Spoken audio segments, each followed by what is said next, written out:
Samsung's latest flagship folding phone looks like it has been put on a diet. The result is a transformation into one of the thinnest and lightest devices available and radically changes how it handles for the better. The Galaxy Z Fold 7 measures 8.9mm thick when shot, well within the realms of a standard smartphone if you ignore the camera bump on the back. It easily fits in a pocket but opens up to turn into a folding tablet just 4.2mm thick. But at $2,000 you pay an awful lot for such a fancy device. It is an expensive, cutting-edge gadget that can, in theory, replace your phone, tablet, and PC in one pocketable device. The Samsung Galaxy Z Fold 7 is the closest thing to a tech inflection point we have at the moment. It is by far the best large screen foldable ever made, super thin, super light, exquisitely made, undeniably powerful and full of AI smarts, and goes straight to the top of our list of the best foldable phones you can buy. It's Samsung's first foldable to almost entirely not under-deliver on cameras, featuring the line's first ever 200MP camera.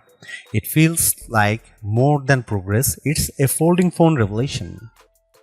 I like it so much that I find myself frantically searching for weaknesses. I probe each part looking for a place where Samsung may have miscalculated, and with very few exceptions, I can't find any weaknesses. If I had to pinpoint where Samsung trips up, it would be in two areas: the removal of the digitizing layer, which leaves the Galaxy Z Fold 7 unable to work with the S Pen, and the price, which now flirts with $2,000 in the US. That's a lot to spend for any phone, though in fairness, this really is like two devices in one, a flagship phone and 8-inch tablet, and so you might be able to justify the outlay. The Galaxy Z Fold 7 starts at $2,000, which is $100 more than the previous model in the US.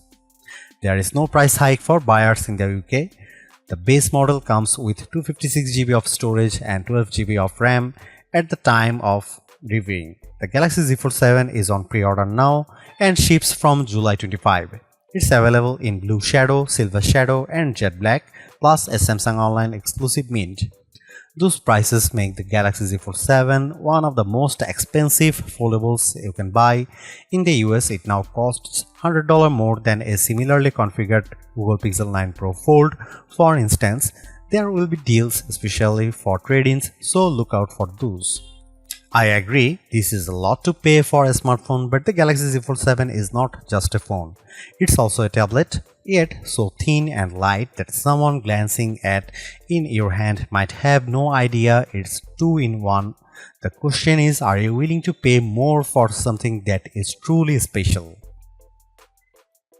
If you think the pace of smartphone and flagship innovation feels somewhat ho-hum, you probably haven't seen or touched the new Samsung Galaxy Z Fold 7.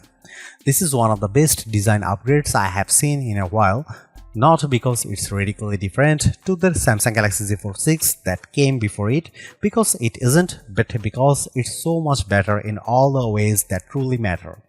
I will start with the physical specs because they are the most remarkable thing about of this new handset, especially when compared with the Galaxy Z Fold 6 and yes, even the Galaxy S25 Ultra.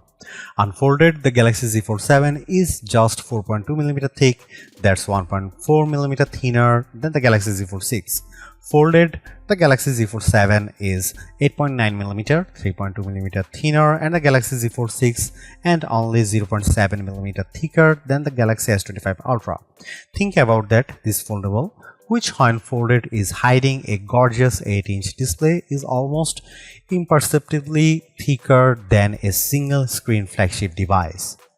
Even the weight is impressive. Between versions, Samsung shed a whopping 24 grams and the Fold 7 is even 3 grams lighter than the Galaxy S25 Ultra. Yup, 2 screens and it's still lighter than the flagship. Perhaps that shouldn't be so surprising. When I hold the Galaxy Z Fold 7 up to the Galaxy S25 Ultra, the foldable is smaller than the Ultra, which is 162.8mm by 77.6mm, while the Galaxy Z Fold 7 when folded is 158.4mm by 72.8mm. Carrying the Galaxy Z Fold 7 is now like a holding secret. At a glance, it looks like a standard 6.5-inch smartphone. It's not until you take a closer look that you notice the seam down one edge and the hinge on the opposite side. Size and weight aside, the phone feels good in my hand because of the excellent materials. Its armor aluminum frame is covered front and back with Corning Gorilla Glass Ceramic 2. A substantial pill-shaped 3-camera array sticks out of the back. Whenever I put the phone down camera side first, it tips at an awkward angle. I guess that's the price I have to pay for a better imaging system. On the top edges, when you are holding the phone, are a pair of microphone holes, a vent, and a SIM slot.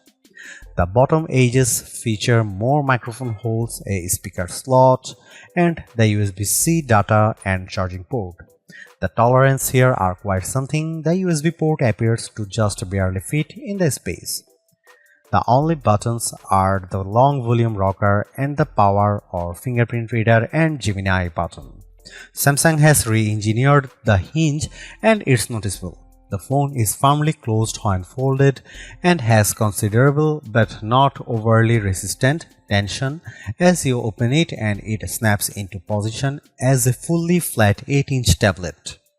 Unfolding the phone, you are greeted with a flexible display surrounded by a roughly 2mm forgiving raised border that keeps the Fold 7 from making a metallic snapping sound when you close it. There is still a crease, but it's far less pronounced than what you see on the Galaxy Z Fold 6. That's due in part of the new teardrop-shaped screen fold hidden in the redesigned hinge, meaning the thin, flexible screen curves into a perhaps more forgiving teardrop shape when the phone is folded. This is likely what accounts for how it can more easily unfold to a nearly perfectly flat phone. I can only see whatever minimal crease remains at certain odd angles, and more so when the screen is off. To the touch, it's barely perceptible. The Samsung Galaxy Z Fold 7 is IP48 rated, which means it can handle a sustained dunk in fresh water, but I would keep it away from dust and sand. I ran my device under a tap with no ill effects. A wider and taller Z Fold means not one but two bigger screens. The cover display is now a 6.5-inch 21:9 display that is finally indistinguishable from a standard flagship phone display. Where the Galaxy Z Fold 6 has a 968 by 2376 resolution, the Z Fold 7 cover screen is an expansive 2520 by 1080 422 ppi 1 to 120 Hz AMOLED 2x screen. It has a punch hole for the 10 megapixel selfie camera, but it does not feature an under the screen fingerprint reader that's integrated with the power button. It's a lovely, bright screen that's now wide enough to more easily accommodate a more usable virtual keyboard and fully serviceable when you don't want to unfold and use the main display. Like the cover display, the main display is larger this year. It's now an 8-inch display from the Galaxy Z Fold 6's 7.6 inches. It's also got more pixels, jumping from 2160 by 1856 to 2184 by 1968. It's still QXGA Plus and supports the dynamic 1 to 120 Hz refresh rate. While the display size now matches Apple's iPad mini, the 6th generation's mini's 8-inch screen has an aspect ratio of 3:2, while the Galaxy Z Fold 7 is now 5:6. This makes the Fold 7 more of a square as compared to the iPad's slightly rectangular display. In practice, this means that on the Z Fold 7, some videos and games may have larger black borders at the top and bottom. It doesn't bother me, but you might want to see what Netflix looks like on the phone before placing your order. The main screen is big, bright and responsive. It was useful in bright sunlight and all motion looked fluid and smooth. I left it on the default setting, which lets the system adjust the refresh rate on the fly up to 120 Hz and down to 1 Hz, which is not as energy efficient as locking in at 60 Hz. Both screens are rated for a max brightness of 2500 nits. In our testing with the HDR enabled, we got up to 2245 nits on the main screen and 2016 nits on the cover screen. Those are admirable numbers and mean you shouldn't have any trouble viewing these displays in direct sunlight.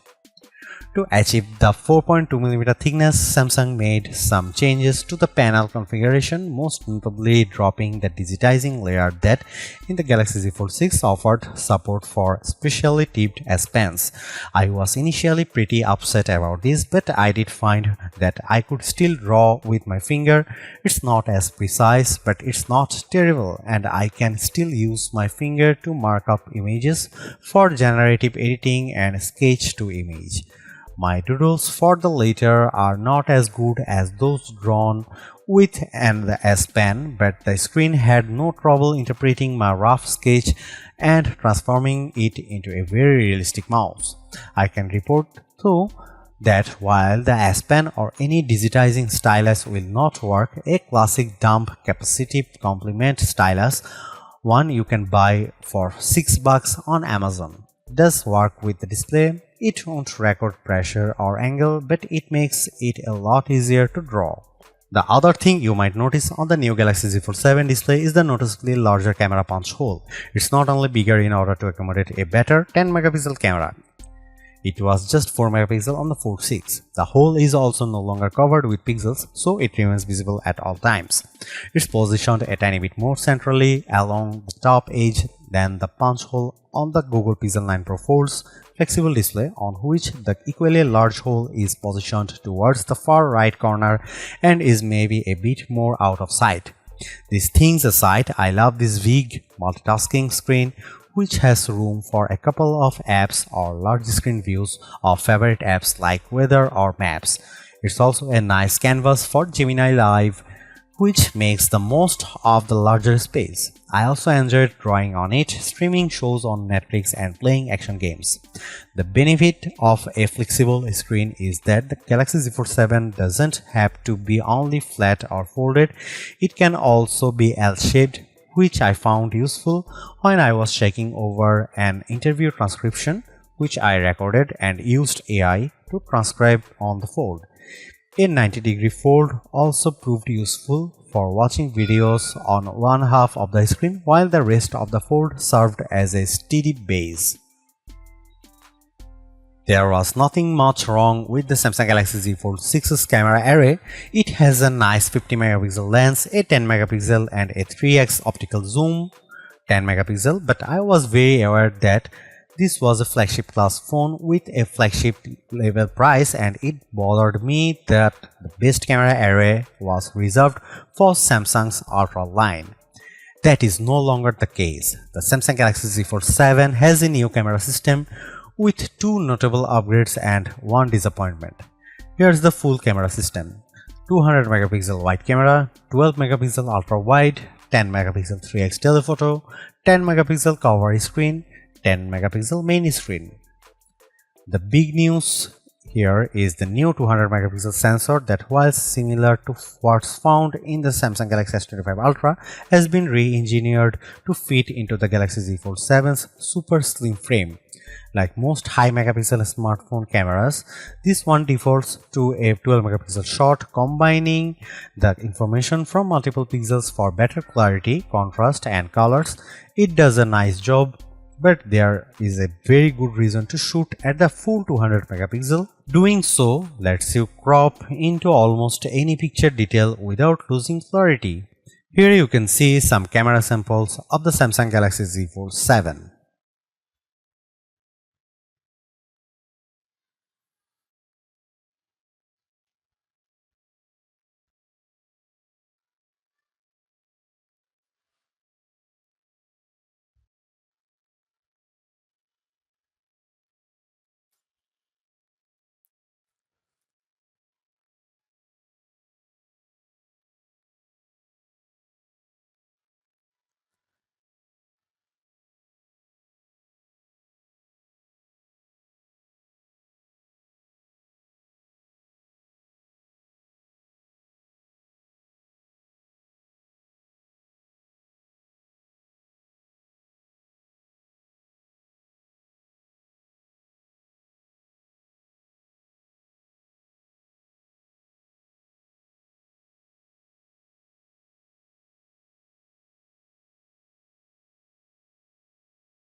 The Samsung Galaxy Z Fold 7 is so thin and light that combined with its larger cover screen, you could easily mistake it for a standard flagship. There is a larger 8-inch display inside, and all this plus the new camera system, the main camera finally gets a 200 megapixel sensor, make this the most desirable Z Fold yet. It's a shame too that it also the most expensive fold to date for some, and that ultimately may hold it back.